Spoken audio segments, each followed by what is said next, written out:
जय हिंद। चलिए आज इस वीडियो में हम लोग देखेंगे बिहार पुलिस न्यू वैकेंसी 19,838 पदों पर आया है। उसके लिए अति महत्वपूर्ण क्वेश्चन जो प्रीवियस ईयर क्वेश्चन है वो है साइंस का क्वेश्चन, और साइंस में बायो का है। तो यदि इस चैनल पर नए आए हैं तो चैनल को सब्सक्राइब कर ले और बेल आइकन प्रेस कर ले ताकि तैयारी आपको अच्छे से हो सके। देखिए, प्रीवियस ईयर पढ़ने से ये फ़ायदा है कि जितने भी क्वेश्चन जो आते हैं प्रीवियस ईयर ही क्वेश्चन आते हैं, ठीक है।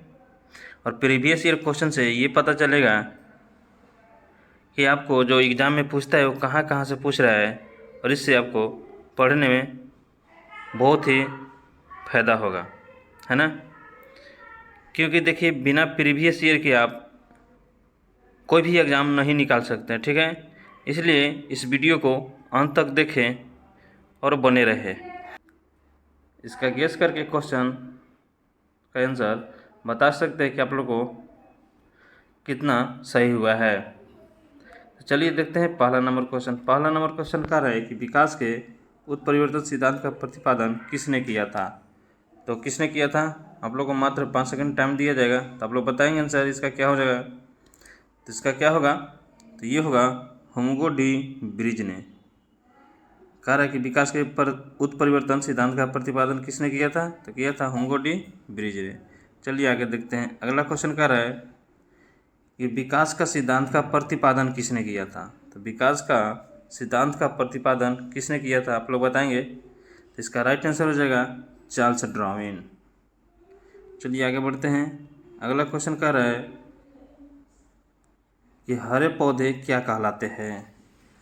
तो हरे पौधे क्या कहलाते हैं, वो कहलाते हैं उपभोक्ता। ऑप्शन सी हो गया। चलिए आगे बढ़ते हैं। अगला क्वेश्चन कह रहे हैं कि जीव विकास को सर्वप्रथम किसने समझाया। तो जीव विकास को सर्वप्रथम किसने समझाया, आप लोग बताएंगे। इसका राइट आंसर हो जाएगा लेमार्क ने। कौन, लेमार्क ने। आप लोग बताइएगा कि न्यूटन का तीसरा नियम क्या दर्शाता है। तो चलिए आगे बढ़ते हैं। अगला क्वेश्चन देखते हैं। अगला क्वेश्चन कह रहा है कि डायनासोर थे तो क्या थे। मोस्ट इम्पोर्टेंट क्वेश्चन है ये। तो क्या थे, सीनाजोइक जो सरीसृप, है ना। सीनाजोइक थे और क्या थे, सरीसृप थे। अगला देखते हैं। अगला क्वेश्चन कह रहा है कि अमृता देवी बिश्नोई पुरस्कार क्यों दिया जाता है। तो ये क्यों दिया जाता है, ये दिया जाता है जीव संरक्षण के क्षेत्र में उत्कृष्ट सेवा के लिए। चलिए आगे बढ़ते हैं। 7 नंबर क्वेश्चन कह रहा है कि सब्जी के लिए काम आने वाले पौधों के अध्ययन को क्या कहते हैं। तो क्या कहते हैं, तो कहते हैं ओलरीकल्चर। आप लोग बताएंगे कि मधुमक्खी पालन को अध्ययन के लिए क्या कहा जाता है। चलिए आगे बढ़ते हैं। अगला क्वेश्चन कह रहा है कि पेडोलॉजी निम्न वैज्ञानिक अध्ययन से संबंधित है। तो ये किससे संबंधित है, पेडोलॉजी, तो संबंधित है मिट्टी से। चलिए आगे बढ़ते हैं। अगला क्वेश्चन कह रहे हैं कि जंतु विज्ञान अध्ययन किया जाता है। तो जंतु विज्ञान का अध्ययन जो है जूलॉजी, यानी जूलॉजी में किसका अध्ययन किया जाता है। तो किया जाता है, आप लोग बताएंगे, जीवित व मृत जानवर दोनों का। चलिए आगे बढ़ते हैं। अगला क्वेश्चन कह रहा है कि जेनेटिक्स निम्न में से किसका अध्ययन है। तो ये किसका अध्ययन है, तो है आनुवंशिकता और विचरण का। चलिए आगे बढ़ते हैं। अगला क्वेश्चन कह रहा है कि चार्ल्स डार्विन द्वारा प्रस्तुत प्राकृतिक वर्णन वाद निम्न में किस पर आधारित है। तो किस पर आधारित है, ओवर प्रोडक्शन, ये राइट हो जाएगा। ये स्ट्रगल फॉर एक्सीडेंट्स एवं वेरिएंस, ये भी सही है। सी सर्वाइवल ऑफ द फिटेस्ट, ये भी सही है। यानी इसका राइट आंसर हो जाएगा ऑप्शन डी, उपयुक्त में से सभी। चलिए आगे देखते हैं। अगला क्वेश्चन कर रहा है कि मकड़ी कीट से भिन्न होती है क्योंकि मकड़ी में क्या पाई जाती है। तो आप लोग बताएंगे क्या पाई जाती है।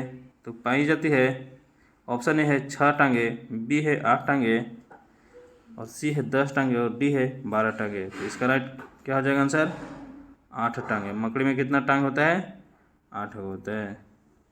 चलिए आगे बढ़ते हैं। अगला क्वेश्चन क्या कर रहे हैं, मलेरिया निदान हेतु अठेतर नामक औषधि प्राप्त होती है। तो किससे प्राप्त होती है, तो प्राप्त होती है बीजीय पादप से। ऑप्शन ए राइट हो जाएगा। 14 नंबर क्वेश्चन कह रहा है कि निम्नलिखित में से किस ग्रुप के जंतु प्रायः रात्रिचर होते हैं। तो रात्रिचर कौन होते हैं आप लोग बताएंगे। तो ये होते हैं मच्छर और चमगादड़ और उल्लू। ऑप्शन बी राइट हो जाएगा। चलिए 15 नंबर क्वेश्चन कर रहे हैं, मरुस्थलीय पौधों की जड़ें लंबी होती है। क्यों लंबा होता है, तो इसलिए लंबा होता है कि जड़ें पानी की तलाश में लंबी हो जाती है। ऑप्शन बी राइट हो जाएगा। चलिए देखते हैं अगला क्वेश्चन। अगला क्वेश्चन कर रहा है कि मटर पौधा है। तो मटर पौधा क्या है आप लोग बताएंगे। तो इसका राइट आंसर हो जाएगा साग। क्या हो जाएगा आंसर, साग। ऑप्शन ए राइट हो जाएगा। 17 नंबर क्वेश्चन कर रहे हैं, तना काट आमतौर पर से किसके प्रवर्धन के लिए प्रयोग किया जाता है। तो किसके लिए किया जाता है, तो प्रयोग किया जाता है गन्ना। चलिए आगे बढ़ते हैं। अगला क्वेश्चन देखते हैं। अगला क्वेश्चन कह रहा है कि निम्नलिखित मसालों से में से कौन सी एक पुष्प लिखा होती है। तो ये होती है लौंग। क्या होती है, लौंग। चलिए आगे बढ़ते हैं। अगला क्वेश्चन कह रहे हैं 19 नंबर कि शहतूत फल क्या है। तो शहतूत फल क्या है आप लोग बताएंगे, वो है सोरोसिस। क्या है, सोरोसिस। चलिए आगे बढ़ते हैं। अगला क्वेश्चन देखते हैं। अगला क्वेश्चन कह रहा है कि सांप के जहरीले 20 दांत होते हैं जो रूपांतरित रूप है, ये किसका है। तो ये किसका है, तो ये है जंभिका तंत्र। क्या है, जंभिका तंत्र। ऑप्शन डी राइट हो जाएगा।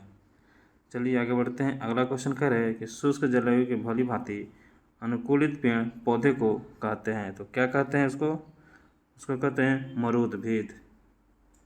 चलिए आगे बढ़ते हैं। अगला क्वेश्चन कह रहे हैं कि अस्थियों का अध्ययन विज्ञान की किस शाखा के अंतर्गत किया जाता है। किस शाखा के अंतर्गत किया जाता है ऑस्टियोलॉजी। चलिए आगे बढ़ते हैं। अगला क्वेश्चन कह रहे हैं पुस्तक द ओरिजिन ऑफ स्पीसीज किसने लिखी है। ये किसने लिखी है, तो लिखी है डार्विन ने। चलिए आगे बढ़ते हैं। अगला क्वेश्चन कह रहा है कि मानव तंत्र में इंसुलिन किसका चयापचय यानी मेटाबॉलिज्म नियंत्रित करता है। तो इसका राइट आंसर हो जाएगा, आप लोग बताएंगे। इसका राइट आंसर हो जाएगा कार्बोहाइड्रेट।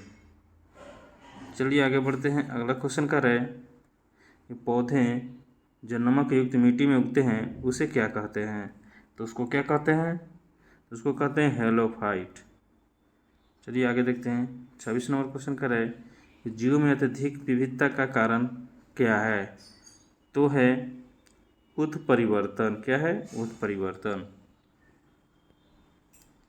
कह रहा है कि मेडल की आनुवंशिकता का सिद्धांत किस पर आधारित है। तो किस पर आधारित है आप लोग बताएंगे, तो है लैंगिक जनन। चलिए आगे बढ़ते हैं। अगला क्वेश्चन कर रहा है कि मानव शरीर में क्या होता है। ऑप्शन है ए 70% पानी, बी है 20 से 30%, सी है 10 से 20% और डी है 30 से 40% पानी। तो इसका राइट आंसर क्या हो जाएगा आप लोग बताएंगे। ये हो जाएगा 70% पानी। ऑप्शन ए राइट हो जाएगा।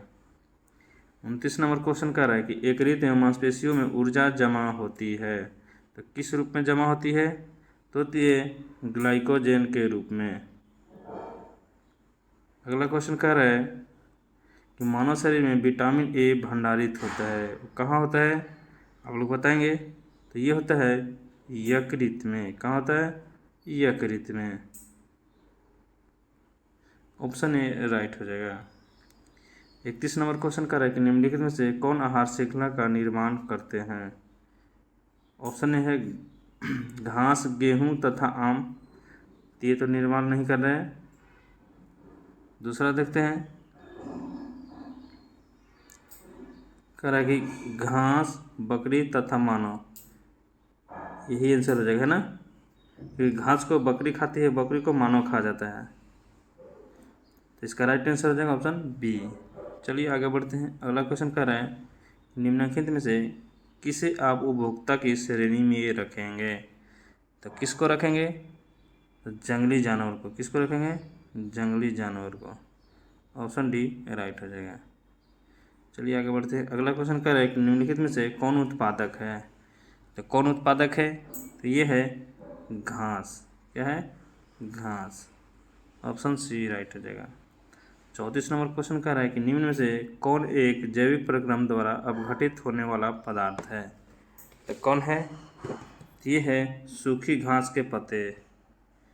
चलिए आगे बढ़ते हैं। अगला क्वेश्चन कह रहा है कि पृथ्वी पर सबसे पुराने जीव कौन सा है। आप लोग बताएंगे। इसका राइट आंसर कौन हो जाएगा, तो ये हो जाएगा नीलहरित शैवाल। चलिए आगे बढ़ते हैं। अगला क्वेश्चन कर रहा है कि निम्न से कौन अपघटक का उदाहरण है। तो कौन उदाहरण, कवक है। चलिए देखते हैं अगला क्वेश्चन। अगला क्वेश्चन कर रहा है कि फूलों के अध्ययन को क्या कहा जाता है। तो फूलों के अध्ययन को क्या कहा जाता है, आप लोग बताएंगे। तो कहा जाता है इंथोलॉजी। क्या कहा जाता है, इंथोलॉजी। आप लोग बताएंगे कि पक्षियों का अध्ययन को क्या कहा जाता है। 38 नंबर क्वेश्चन कर रहा है निम्नलिखित में से कौन एक जैव अभिनीकरणीय पदार्थ है। तो कौन है, तो है DDT। कौन है, DDT। आगे बढ़ते हैं। अगला क्वेश्चन कर रहा है कि मृत शरीर को पचाने वाले जीव को क्या कहा जाता है। तो क्या कहा जाता है, आप लोग बताएंगे। तो कहा जाता है अपघटक जीव। अगला क्वेश्चन कह रहे हैं कि वैसे जीव जो पौधे एवं जंतु दोनों का भक्षण करते हैं वो क्या कहलाते हैं। तो क्या कहलाते हैं, तो कहलाते हैं सर्वभक्षी। चलिए आगे देखते हैं। अगला क्वेश्चन है कह रहे हैं कि जीवाणु एक कवक कहलाते हैं। जीवाणु क्या कहलाते हैं, जीवाणु एक कवक कहलाते हैं। तो है अपघटक। क्या है, अपघटक। अगला क्वेश्चन कह रहा है कि सौर ऊर्जा जीवमंडल में निम्न से किसके द्वारा प्रवेश करती है। तो आप लोग बताएंगे इसका राइट आंसर कौन हो जाएगा। तो ये हो जाएगा हरे पौधे।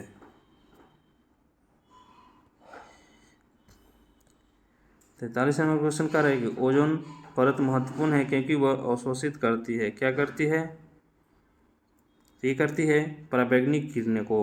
ऑप्शन बी राइट हो जाएगा। 44 नंबर क्वेश्चन कह रहा है कि पर्यावरण मुख्य रूप से कितने घटकों का बना होता है। तो कितने घटकों का बना होता है, आप लोग बताएंगे। तो बना होता है 2 घटकों का। 45 नंबर क्वेश्चन कह रहा है कि परितंत्र के जैविक घटकों की श्रेणियां निम्न में से कौन है। तो आप लोग बताएंगे कौन है। तो ये है उत्पादक, उपभोक्ता, अपघटक, यानी ऑप्शन सभी, यानी ऑप्शन डी हो जाएगा। चलिए आगे देखते हैं अगला क्वेश्चन को। कह रहा है कि ओजोन परत पाया जाता है। ओजोन परत पाया जाता है तो कहाँ पाया जाता है, तो पाया जाता है वायुमंडल के ऊपरी सतह में। आप लोग बताएंगे कि जो हवाई जहाज है, आकाश में उड़ती है, किस मंडल में उड़ती है।